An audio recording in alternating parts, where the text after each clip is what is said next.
As she said, my name's Dave Lewis. So a little bit about me. I graduated from here in 2001 in December. God is good, and I put my family through absolute misery before that. So my story is I overdosed on LSD, went into a drug-induced psychotic state for over 40 days, got locked in jail, and my poor parents had to sit across the glass for me in jail, not even knowing if I was ever going to come out of that. By the grace of God and through medication, I came out of it. And I spent the next 6 months, that was the summer of 2000 when I graduated from high school, that whole incident happened. Then for the next 6 months, and some of you probably experienced this, my parents let me still live with them and try to get it right. And they sent me to intensive outpatient programs, they sent me to see a counselor, they sent me to 12-step groups, and some of you know the story, I just kept using again, over and over and over again. And then finally, and maybe some of you have done this, they did the tough thing of they said, you either go to Teen Challenge or we're kicking you out of the house. And I had legal charges I had to face, and I went. And then, funny story, I went to you're not supposed to have a phone call for the first couple of weeks called blackout period. Well, I manipulated a phone call from my counselor, which we're good at doing. And I called him. My dad was the enabler. So my dad was always the one who was like, oh, give him another chance, it'll be okay, it's just a phase. And my mom would be like, we gotta do something about this is out of control. So I'm calling and the phone's ringing, and I'm like, come on Dad, pick up, come on Dad, pick up, and it's my mom.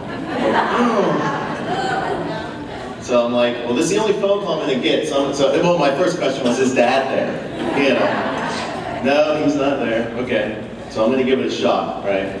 So I'm like, Mom, I can't stand this place. It's like a cult. I can't believe you sent me here. This place is horrible. I need to leave. And my mom said, well, we're not coming to get you. So I tried to pull it. I said, okay, well, I'll just go live under a bridge. What do you think about that? Now here's something you gotta know about me. I was a spoiled, rotten suburban kid. I'd never lived a day homeless in my entire life, okay? And by the way, it was like January 8th too. So it was like 0 degrees out. So she called my bluff and she's like, no, we're not coming to get you. I hung up the phone. I'm like, no. But that's what needed to happen, because that gave me the space to at least, okay, I have to be here. No one really wants to be in treatment. That's the dirty little secret, right? Nobody plans to come to a place like this like they plan to go on a cruise to the Caribbean, okay? This place is a challenge, it's a sacrifice. But that's what I needed. I needed my family to hold their ground, stand firm, and keep me where I needed to be. I'll tell more about that story later. So I'm married. We have 4 adopted kids. And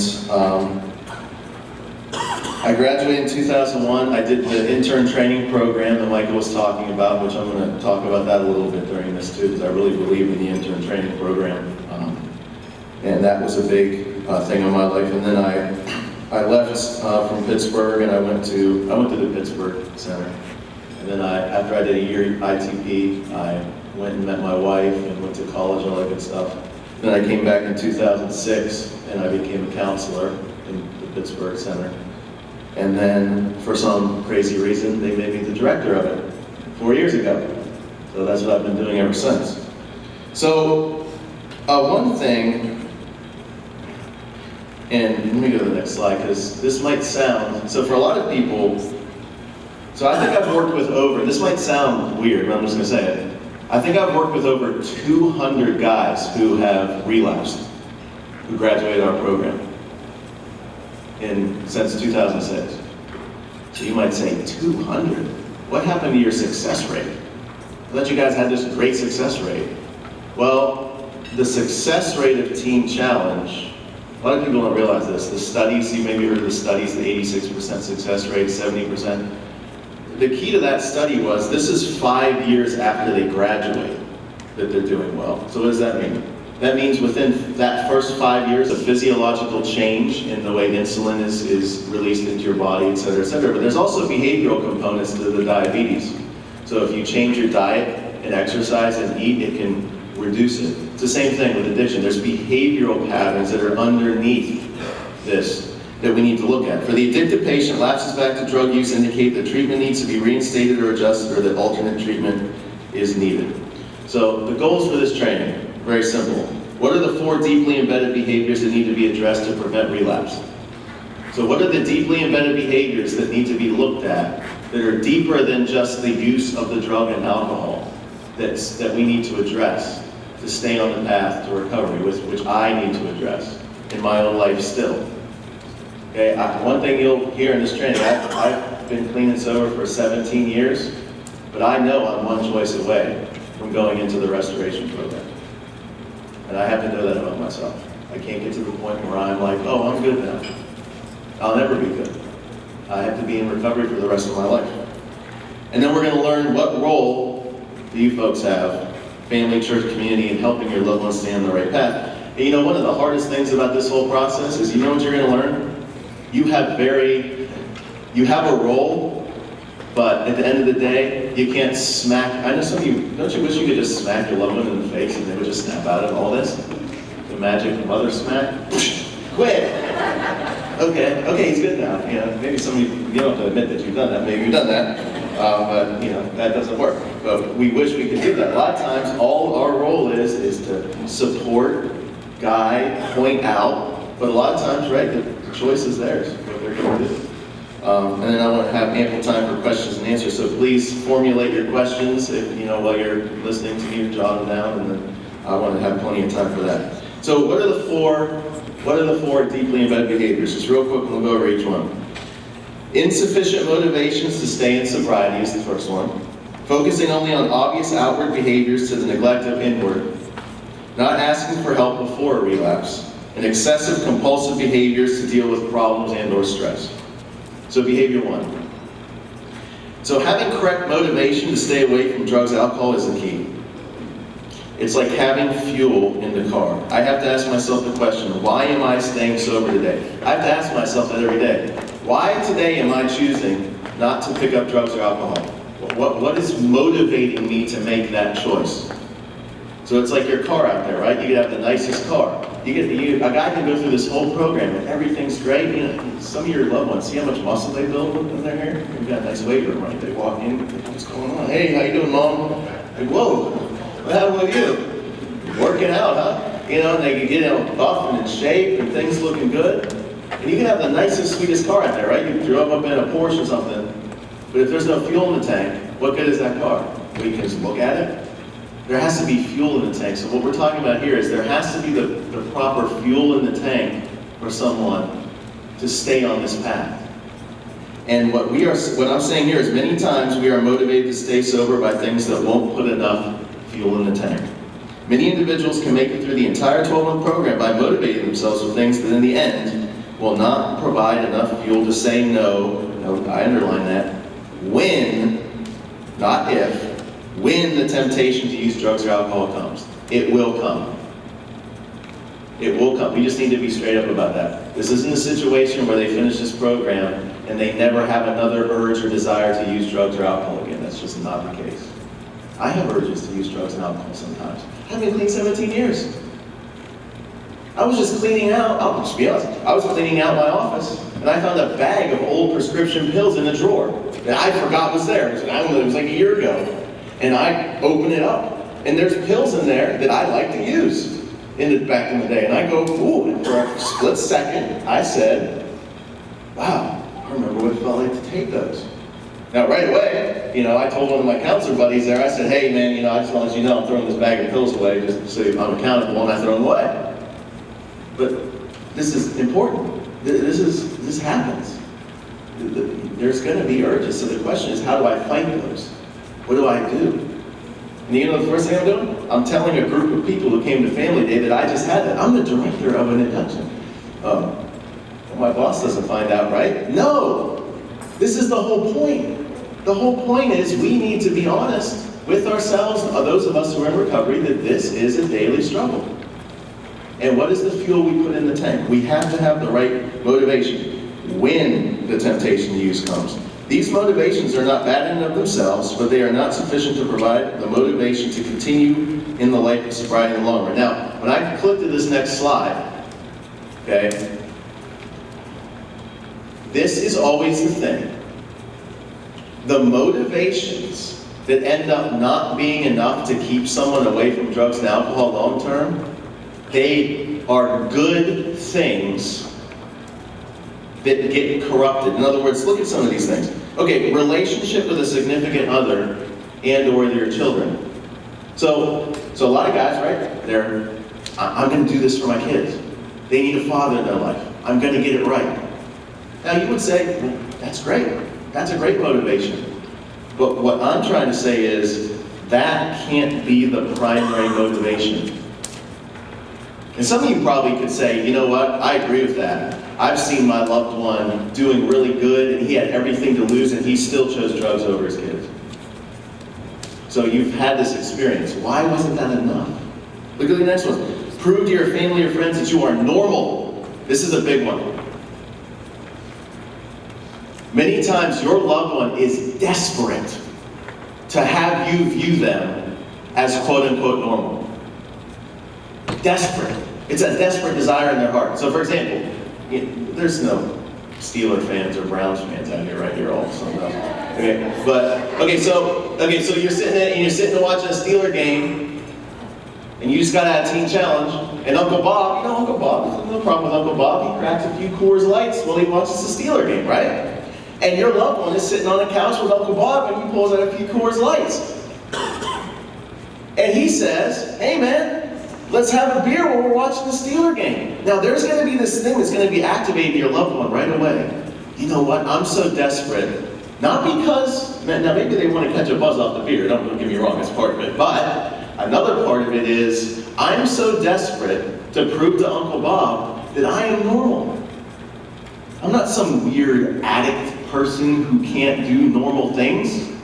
I can drink a Coors Light with Uncle Bob. That's the path toward their drug of choice.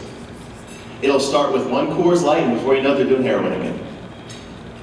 But you got to understand that dynamic. That motivation doesn't work. So you have to explain to your loved one. We explain that to them here. You are not a normal person.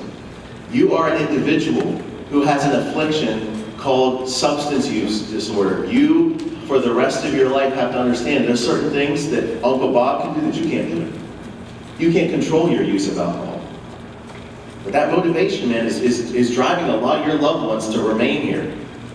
They want to prove to everybody that they're normal and that they can do it. And many times that burns them out and they end up falling off because they can't do it. They can't be normal. Sorry, the rest of my life, I have to admit this to myself, for the rest of my life, I cannot drink a drop of alcohol. Okay, who would want to have a glass of wine? I can't do it because I can't control myself. It's like having a car with no brake pedal and only a gas pedal.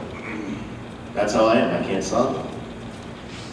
Desire for money, job, vehicle, cell phone, materialism.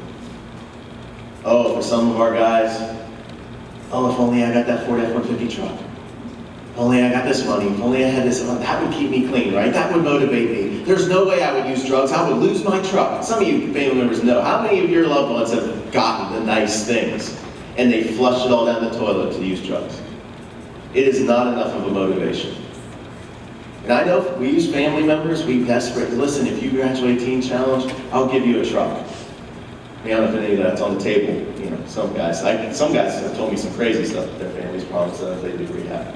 Which, it's okay to provide incentives, but you just have to understand that's not deep enough to keep them on the right path. Legal consequences. You would think that would be enough to get someone to stop using, right? Like, you're about to go to jail for like 5 years. Nope. Not enough. Not enough. Well, your probation officer is going to give you urine tests. Is that? No, not enough. Family consequences, being kicked out of the home, losing relationships. Or this one, this is a classic one. Hey man, why are you never going to use drugs and alcohol again? Oh man, I can't go through that again. I can't go through, you ever heard that one? I can't go through it again. It's too painful. That's not enough. That's not enough. Because there's this weird thing that goes on with the mentality that's behind addiction, is you forget about the bad times and only remember the good times. So guys like us sit up here all day, and they'll sit up there in the rec room and talk about how amazing it was when they got high and they got this drug or they did that, and then they totally forget, well, don't you remember how miserable it was too? Oh, no, I don't remember that part. So that's not enough either. So my basic point here in behavior one is, one of the deeply entrenched behaviors is we need to understand that we have to have a deeper motivation to stay on the path to recovery, a much deeper motivation than just getting stuff back, being normal, being quote-unquote successful, and getting stuff, having stuff. Well, what do we teach here? Well, we teach that the sufficient motivation, number one, is our relationship with God in Christ. So at the end of the day, to get to this place where I am thankful and grateful for His grace in my life every day. That's it. To just wake up in the morning and say, God, thank you for saving me, thank you for giving me food to eat, a bed to sleep in, clothes to wear. And if I can be content with that, and not always have to go to the next thing, and I need the next thing to make me happy, the next thing to make me happy. Like, you guys will see it when you take your family around the past. It's all about, oh, can we stop here? Oh, can we go there? Oh, can you buy me this? Oh, I need this new watch. Oh, I need this. And you'll see it. You'll see it operating. You'll see, like, this makes me happy if I have this thing or I get that thing. And, you know, you can tell them, you can blame me for everything you tell them, by the way, on the past today if you want. Well, this guy Dave told me that you need to watch, always trying to find the next happiness out of material things, because it's not going to work. It's not going to work. It's all about the relationship in Christ and being thankful and being content. Contentment gained by thinking of where my life should be and being grateful for what I have rather than complaining about what I don't have. This is why our intern training program is so successful. It teaches contentment. The intern training program, you get put in a room where all your belongings still fit in the trunk of a car. You get a small stipend, and you serve the ministry. There's some brothers over there that work with the interns closely, and they'll tell you that is the test. They can go through the whole 12-month program and kind of, settle in and deal with what they have to deal with because they're in the 12-month program. But once they get into the intern program, they get a little more freedom, and then this vicious entitlement mentality manifests itself, where it's just like, I want this, how come I can't have that? You need to give me this, I want that. And the key to someone staying sober long term is they challenge that mentality in themselves every day. They catch themselves and they say, why am I complaining? I should be in jail for the rest of my life.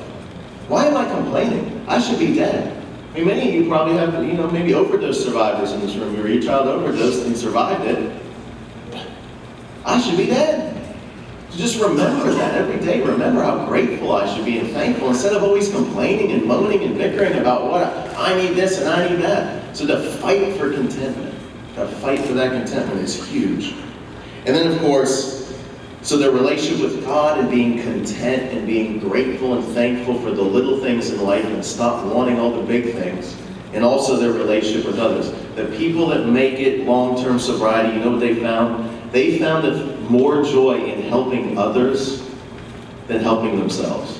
So in other words, they fill that void of material things will make me happy, my success will make me happy. You know what they do? They switch it up and they say, I find happiness in seeing others succeed. That was my breakthrough when I was in the intern training program. My breakthrough was when I started enjoying seeing guys come into the program and have their lives change because I was impacting them. That gave me more joy than what was going on in my own personal life. Does that make sense? So you have to push your loved one to get involved in the church, involved in a community group, involved in volunteering, because you need to teach them helping others is more important than you yourself. It's huge. And that's a big breakthrough that guys need to have, is finding more joy in that. So that's behavior one. So behavior one is we need to teach them this is the proper motivation. They're going to have to fight for it every day. Every day is going to be a fight. But I need to remember that the reason that I'm staying sober today is because of what Jesus has done for me and because of what I can do for others to help others. Okay, behavior two. I'm just taking my time, sorry. Okay. Focusing only on the obvious outward behaviors to the neglect of the inward. Okay, the second significant behavior that needs to be changed is our tendency to think that as long as I'm not using drugs or alcohol, that I'm doing great. We compromise with all kinds of little behaviors and all kinds of horrible attitudes, but excuse them by saying, at least I'm not using. This will be one of the go-to responses from your loved one when you try to challenge them on some behavior. Well, at least I'm not getting high, Mom. At least I'm not doing crazy, you know? And you're trying to say, well, wait a minute, I don't think that behavior is okay. Well, at least I'm not getting high. You gotta find a way to break through that. Like, listen, it's not just about your outward behaviors, okay? Alcoholics Anonymous has always called this what's called a dry drunk, if you ever heard that term. Somebody who stopped drinking, but still has the same exact attitude problems, same exact personality problems, but they're just not drinking. Jesus said you clean the outside of the cup, but the inside remains filthy. It's critical for us to continue to work our inner self in order to continue working our road to recovery. So what are examples of some of these behaviors? Discontentment and entitlement. I mentioned that one earlier. So yes, you can be clean and sober and not have put a drop of drugs into your bloodstream for 12 months. But if you're still walking around entitled and discontent and always needing more and more, that's a problem. Boredom. That's probably the number one survey says, Family Feud type thing. Why do guys say they relapse? It's boredom. It's like universal. Like, why did you go use? Well, I was bored, man. You only play so much Xbox, right? You sit around and, that's why it's very key. Like, you need to understand that people fill up their time with work and meaningful things and doing things like that. They don't just sit on a couch. So boredom is a major issue that needs to be addressed in recovery. Someone needs to learn how to not be bored, basically. You need to learn how to be excited about life and have some zest for life and do things that matter and give you meaning. Anger and frustration. Okay? You got to address the anger that comes out. I mean, I shock myself sometimes. I can't allow my anger to get the best of me and just go off on this tangent where I'm all enraged about something, all mad. It's really not good for me. Anxiety and depression. We have to deal with these things. You can be clean and sober, but if you have crippling anxiety or crippling depression and you're not addressing it, that's one-way trip to relapse right there. They have to get help with anxiety and depression. Judgmental attitude and gossip. Oh, that's a big red flag. Always talking about it, and we're really good at this, trust me. I'm a master at pointing out your faults and not pointing out my own. I am a veteran Jedi master at that, okay? I can point out all your flaws all day, and then when it comes to mine, I'm great. So that's a big red flag. No, that attitude needs to be challenged. You need to be more worried about your own flaws and faults than those around you. That is not a good sign. Unforgiveness and bitterness.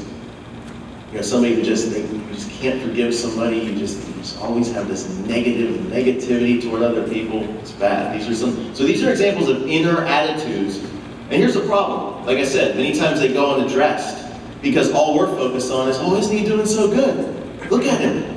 And guys like us clean up so good too, man. It's just incredible, isn't it? They'll come down. And if they're going on a pass with you, they're dressing to impress, right? They got their new kicks on, they got their hat, they got their, I'm going on pass. It's funny, you see guys walking around the mountain, they're all super dressed up. Why are you dressed up? Oh, I'm going to the doctor. You know what I mean? You're going to the doctor. I'm going to the doctor. And I got a doctor's appointment. Like, hey, you're dressed like going out for a night on the town. Yeah. So we clean up real good, and that's great. And we rejoice in these changes that you can see with your eyes. But what you got to be careful with is the changes you can see with your eyes sometimes conceal and mask the things that are going on in the heart.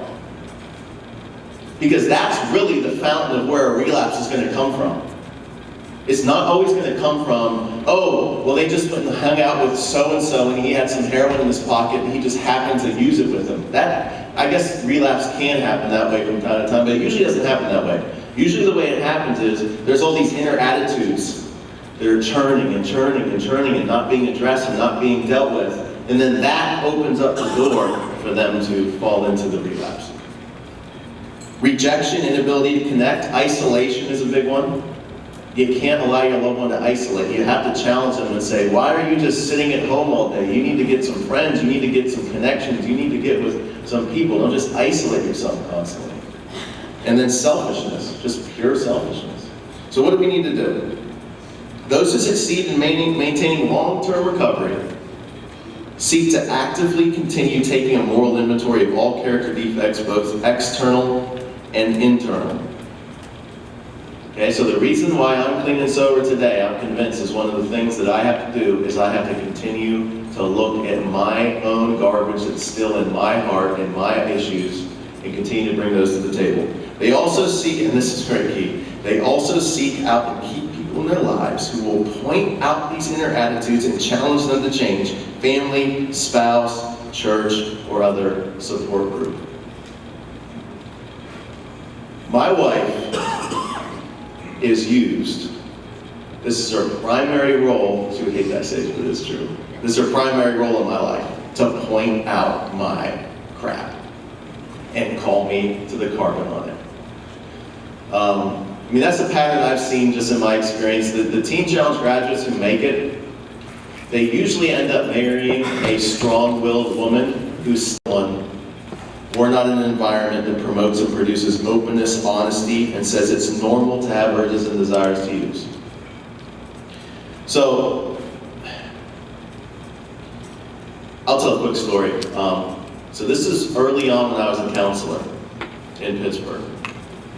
And a guy came back from a doctor's appointment or a pass or something, and he brought drugs back. He brought a laptop, a cell phone, a fake burner cell phone, so we found the first cell phone, but he really had another cell phone, and it was crazy.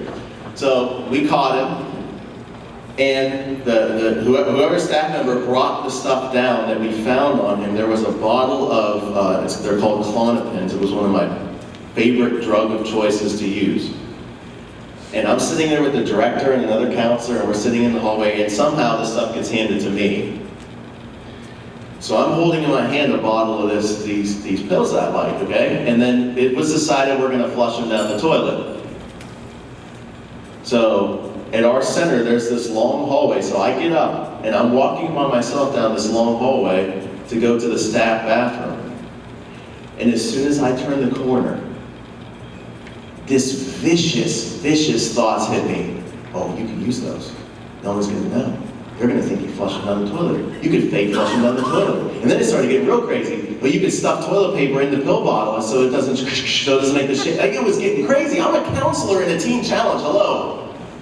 And I'm walking down the hallway going, oh my God. So I go into the bathroom, and the bathroom door closed. It got real intense. I was like, I could use these, oh, it would feel so good to get it. And I just flushed them down the toilet. Now, okay, yeah, that was good. But check out the next thing. Now I'm faced with a dilemma. I am a counselor who's supposed to help other guys overcome their addiction, and I just had a serious urge to relapse. What do I do with that information?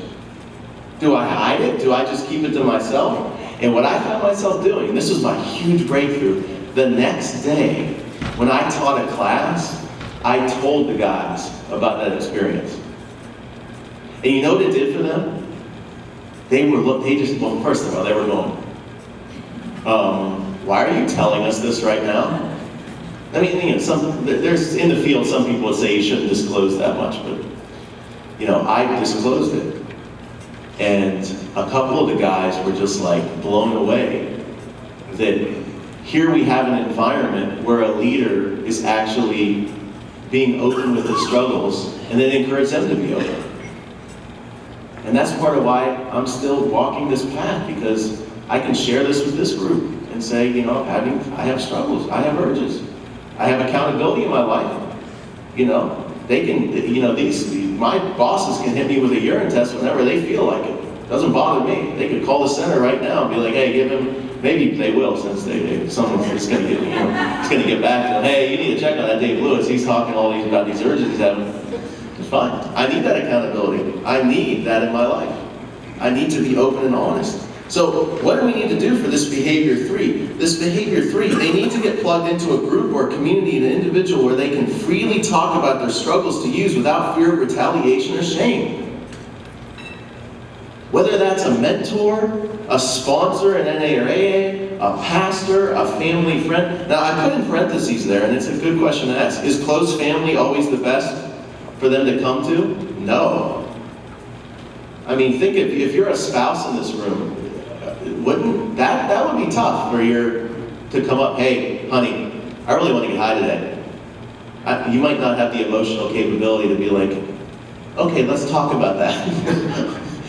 You might be like, that's crazy, you're freaking me out right now, honey. I remember what it was like last time you went out and got high, you know? So that might be like, that's why you need to get them, encourage them to, you know, connect with someone who they can share that with, and it's confidential, you know, and they can really have that discussion, maybe a counselor, like I said, a sponsor, stuff like that. That's important.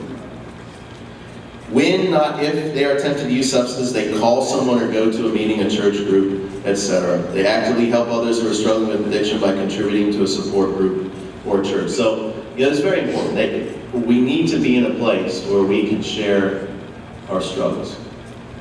So, you as the family, one of the conversations you need to have with your loved one is listen. What I learned in Family Day today, and this is the most practical, easy thing for them to do, by the way. I mean, it doesn't take any emotional development, any skill, any growth. They could hate every part about being here and not grow at all. But one thing they can easily do is go tell someone if you're having an urge to go use. Pick up the phone and tell someone. Very practical, very simple, something they can do right away. And it does wonders. If you bring that into the light, if you bring that into the forefront, it takes the power away from it. It's a really powerful thing that we need to do. Okay, final behavior. Lack of self-control over bodily impulses is one of the hallmarks of those in recovery from substance use disorder. In my experience, almost all relapses begin with dabbling in the following areas. This is another one. This is every single one. There's no exception to this. Like I said, I've worked with over 200. No exception at all. Every restoration student I've worked with, without exception, found their way back to their drug of choice through dabbling with what we call, here's what we call it, ready? I did a little artwork here. Amber's the PowerPoint queen. See if she thinks it's good. Oh, there it is. We call it the unholy trinity of relapse. Here they are. Sexual sin / romantic relationships, alcohol, and quote-unquote legal mood-altering substances. Every single guy who finds their way back to their drug of choice starts dabbling in these three areas first. Every single one. It's always nicotine, it's always smoking cigarettes first, then it goes to drinking a little bit of alcohol, then it has a little honey on the side. Okay? All three of those together, they end up going back to their drug of choice. I mean, every single, it's automatic. When a guy comes into restoration, the first thing I ask is, what was her name? What do you mean? What was her name, man? Like, what girl were you messing with that you had no business messing with? What do you, okay, her name was so, okay, thank you. And were you smoking cigarettes? Oh yeah. And were you drinking alcohol and thinking, you'll hear this from your loved one, Mom, alcohol was never my thing. Remember that one? Alcohol was never my thing. I'm just a heroin addict. Alcohol was never a problem for me. Yeah, that's a dangerous mentality. Because one substance will always lead to the next one. Okay? And notice the other thing. So you'll see this. I mean, some of you don't have to raise your hand, but I can almost promise you at least half of the guys represented here by their families, when you take them out of their past, they're going to ask you to buy them what? An energy drink. Right? Come on, Mom, I need a Monster energy drink. I need this, I need that. I mean, it's tobacco, caffeine, cold medicine, allergy medicine, non-narcotic meds, weightlifting supplements. Okay? So, all these things, and what's the common denominator with all these things? See, drug and alcohol addiction feeds off of, in my physical body, I get a relief. This makes me feel good, instantly. That's the key. This thing I do instantly makes me feel good in my physical body. So what guys like me have to do is I have to stop myself and say no to my physical body when it wants this, and the other thing. And it all comes down to this kind of stuff. Escape. This is the acronym. Escape. I got this off of this guy, Gorski. He's real good. If you get some of his books, he's a good guy to talk about addiction. So how does this process work? Real quick. E is for evade. So life is full of problems, right? Everyone knows that? Anyone here have a problem-free life right now? Everything's problem-free? Of course, there's problems. It's life. There's challenges. But guys like us who have addictions, we have a hard time facing problems directly. So what we'll do is we'll evade. That's the E. So we evade the problem. But you know what happens when you evade a problem? It causes stress. I mean, that's basic human nature. Most human beings are stressed out because they're not directly facing the problems in their life. They're either avoiding them, they're pretending they don't exist, they're not communicating directly with the person that's causing the problem, so that causes more stress. So problems cause stress. And if you don't deal with your problems, you'll get stressed out. And then what do you do to relieve stress? C, compulsive behaviors. A compulsive behavior is a behavior that you engage in that gives you short-term release from your stress, but it actually causes more stress in the long run. And guys like me are super good at compulsive behaviors. Oh my. Okay? I can turn anything into a compulsive behavior. Okay, real quick story, I'm almost out of time. Real quick story. So my kids have an Xbox, right? I don't even want to tell the story, it's so embarrassing. So my wife, this is my wife's fault though, by the way, so let's just make that clear, this is all her fault. She got me this Walking Dead first-person shooter game for the Xbox. So it was a real cool game, you know, it's like you can shoot up zombies and stuff.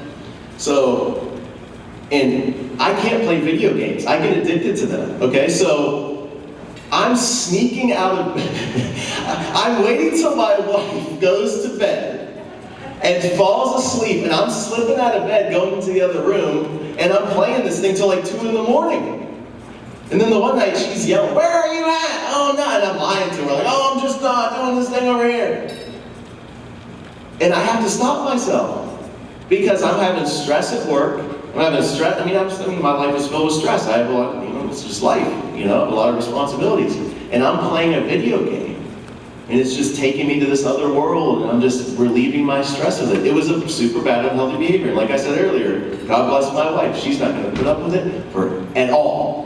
She was basically like, "I do not want to catch you again sneaking out of bed and going to play that video game." "Well, you bought it for me. I don't care." Oh, here's another one. And then we were on this diet.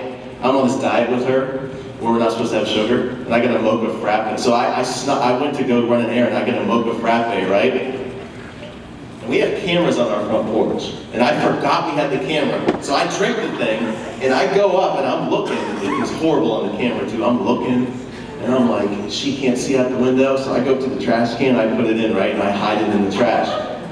I come walking in the front door. "What did you just put in the trash can?" And guess what? Do you think I told the truth? I'm a pastor, okay? She goes, "What'd you throw in the trash can?" "I don't know what you're talking about." And she goes and searches the trash can, and guess what? She finds the thing, and she's like, "I'm dodging!" And I heard about that one for the next several months, okay?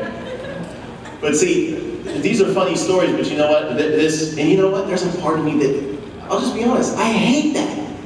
There's this part of me that, I don't want you to control my life. That's when I'm in my worst moments. Like, "Oh, she's controlling me, blah, blah, blah." But when I'm in my best moments, you know what I say? I say, "Thank you, Lord, for this woman. Thank you that she keeps me in check." And I could say, "What do you mean? A mocha frappe leads back to heroin?" Yeah, it does. See, this is your loved one will not connect this at first. They got to learn this. They think that all these behaviors we're talking about here. "No, Mom. I know I'm pounding 8 Monster Energy drinks a day, but that's got nothing to do with my addiction. I know I'm pounding Monster Energy drinks and then drinking NyQuil to go to bed." This is stuff that happens. And you'll say, "Well, no, these things are all illegal. What's the big deal?" I mean, yeah, he's pounding Monster Energy drinks, eating allergy pills, taking NyQuil, playing his Xbox for 6 hours a day. That is bad. We all know it's bad. You know that's ridiculous. But I'm saying it's bad in terms of going back to their drug of choice. It's really bad. Okay, so let's finish escape. Avoid others. So when you start engaging in impulsive behaviors, or compulsive behaviors, you start avoiding others because you're ashamed. How do you spend your time? "Oh, I don't know, you don't want to see, I was just playing Xbox for 6 hours straight." So you kind of avoid people because you don't want to be held accountable. Then that causes more problems. See, and this is the cycle. Now I have more problems because I'm doing compulsive behaviors and I'm hiding from my loved one. Now that's causing me more stress. Now I need to go do more compulsive behaviors. And before you know it, there's a breaking point. And the breaking point is when this cycle of problems, stress, compulsive behaviors, more problems, more stress, more compulsive behaviors reaches a critical mass, then the drug of choice rears its ugly head and whispers to us, I'll take your stress away right now, just come back to me. That's why it's a dangerous cycle that needs to be broken, because the compulsive behaviors will never relieve stress the way heroin does. It's just a fact. Heroin and alcohol and these other things, they relieve stress much more effectively than the Xbox or a Monster Energy drink.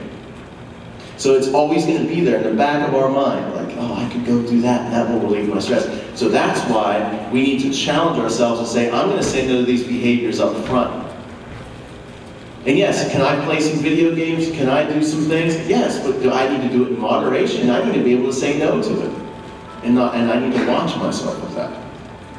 Managing problems and stress in a healthy way is key to long-term recovery. What can we do to help? Very simply, encourage them to connect to a community of other individuals in recovery who are actively seeking to change the four deeply embedded behaviors that we have discussed. The intern training program is a good place for them to continue this process. That's why the intern training program is so good, because they're still in the community here, they're given some freedoms, but they're now challenged. You need to deal with these behaviors. You need to go a little deeper in your recovery and deal with these behaviors that you're dealing with. And that's all I have. So thank you. So, and right one of the questions. Yeah, so if you have any questions, we got a couple, we got till 11:30. We got about 12 minutes, so if anyone, if you have any question, someone want to get the ball rolling and ask it. Go ahead. Do the students get to see this presentation? Yes, they do. So actually, we were just talking about that over there. So I have a DVD that I made a while ago that's more geared toward the students, and we're talking about incorporating that into the curriculum here. So yeah, you're right, they need to see it. The question was, do the students get this teaching? And yes, they do. Any other question? Yes?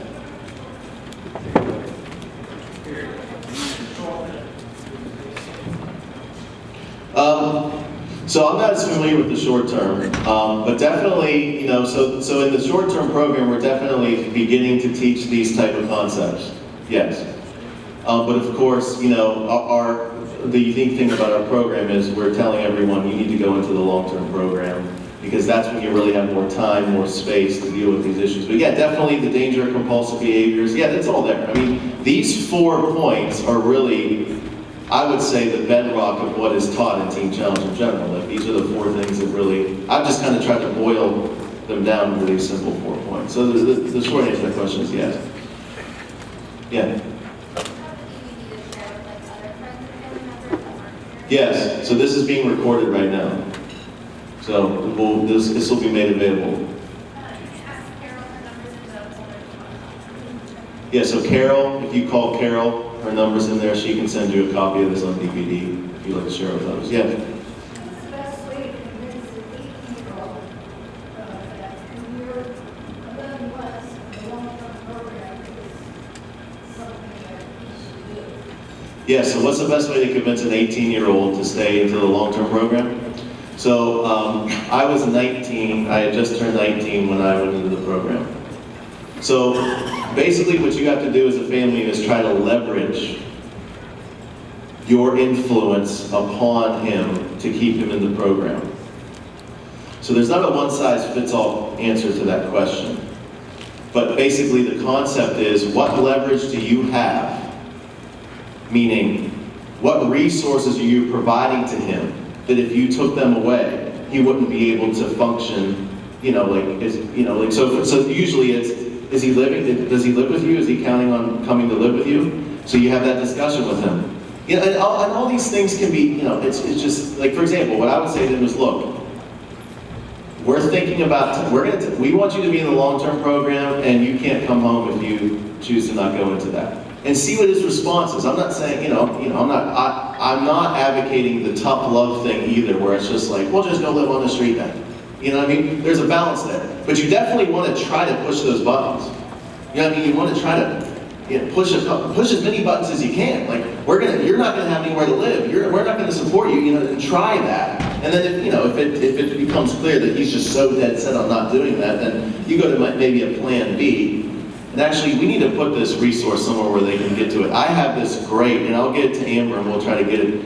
I have this great contract that this guy gave me, this other clinician gave me, of just like a contract that you fill out, and it's real extensive, 2 or 3 pages. It's like a contract, an agreement that you fill out with him that says if any of the following things happen when you're living with us, it's going to trigger this response. To like have it on paper, to say, if you use drugs, if you do this, if you do that, it's going to trigger that you're going to be. But, I mean, it's hard, isn't it? I mean, I don't know if anyone else can relate to what she's saying. How do you as a family motivate your loved one to stay in this process? And the one thing I will say is families have the most leverage in the world. Like when my mom told me, sorry, we're not coming to get you and you're not coming home. I mean, I just had to suck it up and stay. And, it was I'm sure it was the hardest thing for her to do, but she did it. Good. Cool. Anyone?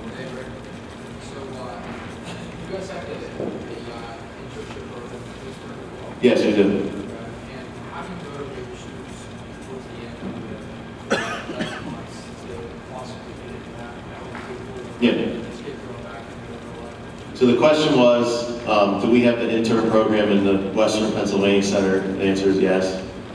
And how do you motivate somebody to commit to go to the intern program after graduation? Basically, I mean, we do have some incentives for them to go into that program. So they do get a stipend, so they get some money, and they have opportunities to serve in the ministry and actually move up in the ministry. A lot of times what we'll tell them is, well, you can go to college online. So in other words, we try to put some incentives there, like, listen, this is going to further your life. It's not just 6 more months in the program as a student. You know what I mean? Like, there's actually, you could go to online school. You'll start making a little bit of spending money. You'll be able to serve other guys. So I would push those type of things. Like, look, it's an opportunity for you. I mean, all you got to tell them is, hey man, the president and CEO of this organization went through that program. That's all you got to tell them. I mean, the president and CEO is a product of the intern training program. Be like, hey, so you could be the next Chris McFadden. There you go. You could be the next. You could run this place. Just let them know, like, hey, you could do great things here. There's great opportunities. And a lot of guys do sign on for it. So, and then I would connect with his pastoral mentor and say, hey, can we have a phone call or something and talk to him about possibly staying and see what he says. Go ahead. Yeah. The intern program? So he's asking what part of Pennsylvania is the intern program in. So the intern program is here, Western Pennsylvania, and it's in Philadelphia as well. And actually, they can basically, now, it's different by different centers, but basically, in theory, they could go to any teen challenge in the world. Actually.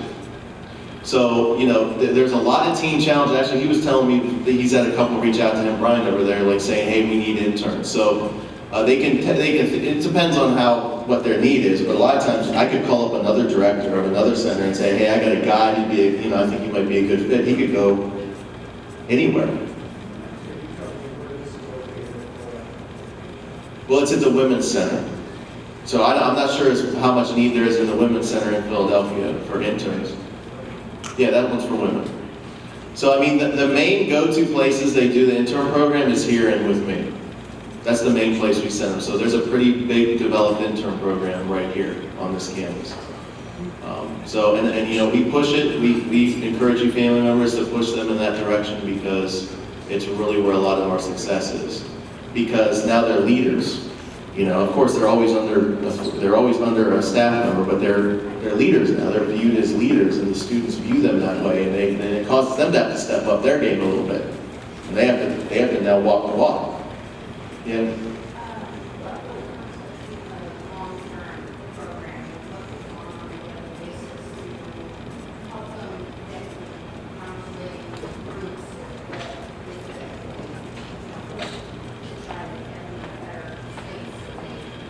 Yeah. So her question is, what goes on in the long-term program to help them grow? I can't really answer that because I work at the Pittsburgh Center, so I can just speak for the Pittsburgh Center. So that, you know, we have a combination of academics and counseling and work therapy, those three things. So what goes on in the long term is they have a pastoral mentor assigned to them that they can talk about their personal struggles one-on-one. And they have academics, which is a group setting where they learn the principles we're teaching here. And then a big part of our program is the work therapy aspect, in the sense of they're placed in situations here where they have to put in a day's work, which is important, right? And then what the idea is that when they're in that environment, that's when certain behaviors are going to manifest. And then the staff members and interns that are assigned to those areas, you know, have little mini counseling sessions basically all day. Like they'll tell you that it's all day here's a mini counseling session on everything. So they're in real life situations because they're going to work today, they're going to this, and we're just trying to help them. So it's a very organic process that they're going through. They're living their daily lives in this environment, this controlled environment. And we as staff and interns are trying to interact with them in such a way to confront these behaviors. To say, hey man, is that really worth getting angry over? Hey man, is that really what we need to do? And as Michael said, you know, earlier, they're here, they are trying to really up the game as far as providing more counseling in the long-term program. That's what the outpatient program is for. So when they go over to the long-term, they will now have a higher level of counseling that they can connect with through the outpatient process that's here. So outpatient meaning they're still living here in the long-term program, but they're going to a building where they're getting what you would get in, if you know, community outpatient, it would be the same thing you would get in a community outpatient. They're just getting it here on the property. So yeah, we're really always trying to develop that more and more. 2 more minutes. Any last questions? Yes.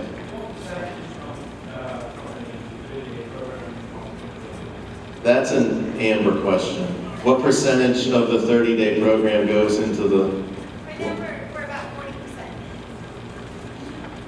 Yeah, so that's always our goal, and of course, you know, sometimes, and correct me if I'm wrong, Amber, many times we'll have guys go through the 30-day program multiple times before they bounce over to the long term. So many times, you know, if they don't come to the long term right away, don't get discouraged.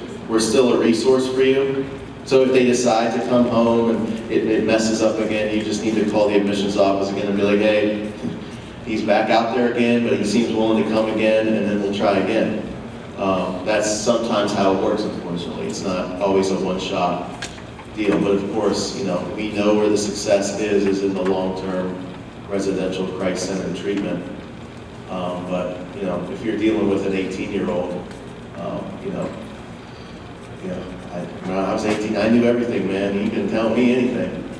So it's just keep that consistent, loving, but firm pressure that this is where we want you to be. This is our plan for your success. We want you to be in this program. And just keep pushing that button, like I said, until something happens. Any final questions? We're hit 11:30, right on the dot. So yeah, I think we're going to take a 5-minute break. I just want to thank everybody for your attention, and I appreciate it. And you know, and I said it last night. I'll say it again in front of everyone. You know, our restoration program is here for you. We do not want your loved one to relapse. Of course we don't, but we want you to know that our resources to help your loved one does not stop when they walk across the stage up here and graduate. So you need to know that. And we understand that a relapse, you know, like I said, it's scary, but it might happen. But we want you to know that your first call should be to our admissions office and say, you know, my son's a graduate, he's back out there, you know, because you'll see, I mean, some of these guys, some of the best guys that are doing the best, they had to have that relapse. I mean, it just was part of their process. They had to fall on their face, and now they're doing way better than they would have if they didn't. So just don't lose hope. You know, it's part of the process for many guys, but it's not the end of the world for them. It can be a great stepping stone. So please, this training you'll be able to get a hold of this training. Please share it with others and just continue to try to push your loved one in that direction. Real quick. Yes. Yeah, the restoration program is a lot less financially an issue. I'll just put it that way. I mean, we do ask for some money for that, but it's not like the other programs. We'll get your loved one in and we'll worry about that. But we definitely, it's a resource that is available for you that we want you to know about. So thank you, and take a 5-minute break, and then we got a couple more things, and then we'll wrap up. So thank you very much.